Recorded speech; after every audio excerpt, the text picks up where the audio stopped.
Hujambo na karibu. Taharuki kubwa imetanda mitandaoni baada ya video iliyodaiwa kurekodiwa mahabusu kuvuja na kusambaa kwa kasi, ikionyesha kundi la wafungwa wakilalamikia masharti duni ya maisha gerezani na kutaja ukosefu wa huduma muhimu. Video hiyo ambayo inadaiwa kurekodiwa hivi karibuni ilionyesha kelele na malalamiko zikisikika, huku baadhi ya wafungwa wakieleza kuwa wanakumbana na unyanyasaji kutoka kwa baadhi ya askari, upungufu wa huduma za afya na changamoto za chakula na usafi. Tukio hili liliibua mjadala mkali mtandaoni, huku wananchi wengi wakitafsiri kama ishara ya dharura inayohitaji hatua za haraka. Jeshi la polisi kupitia ofisi ya kamanda wa polisi mkoa lilitoa taarifa rasmi mara baada ya video kusambaa. Taarifa hii ilieleza kuwa uchunguzi wa kina ulianza mara moja ili kutathmini ukweli wa madai yaliyotolewa. Polisi walisema lengo ni kuhakikisha usalama na ustawi wa wafungwa unadumishwa bila kukiukwa kwa haki zao za msingi. Aidha, waliongeza kuwa baadhi ya madai yaliyosikika kwenye video hayana msingi wa kweli na yalichochea hisia za umma kwa namna isiyoendana na hali halisi.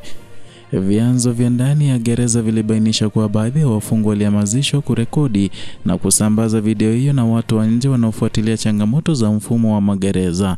Hata hivyo, wawakilishi wa mashirika ya haki za binadamu walitaka serikali kuchukua malalamiko hayo kwa uzito, wakisema ni muhimu kuhakikisha haki za binadamu haswa za kila mfungwa zinaheshimiwa bila kujali kosa alilofanya.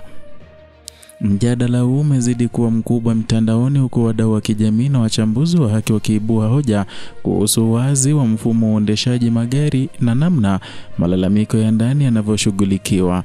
Wengi wamesema video hiyo imeweka wazi tofauti kubwa kati ya maelezo ya polisi na hali halisi ya maisha ya wafungwa.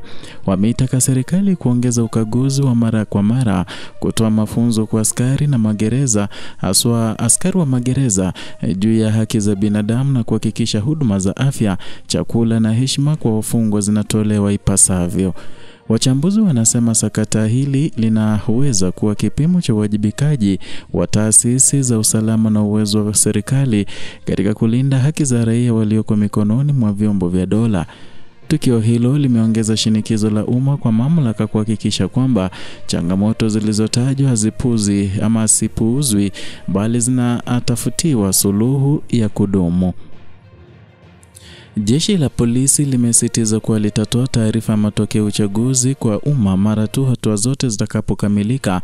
Wadau wa haki, wanahabari na wananchi kwa ujumla wanasubiri kuona hatua zitakazochukuliwa ili kurejesha imani kwa taasisi za usimamizi wa sheria na kuimarisha heshima kwa haki za binadamu.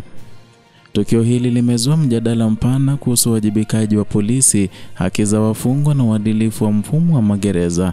Endelea kufuatilia Kenyascope kwa taarifa za kina kuhusu uchunguzi huu na hatua zitakazochukuliwa na serikali kuhakikisha usalama na heshima ya kila raia inazingatiwa.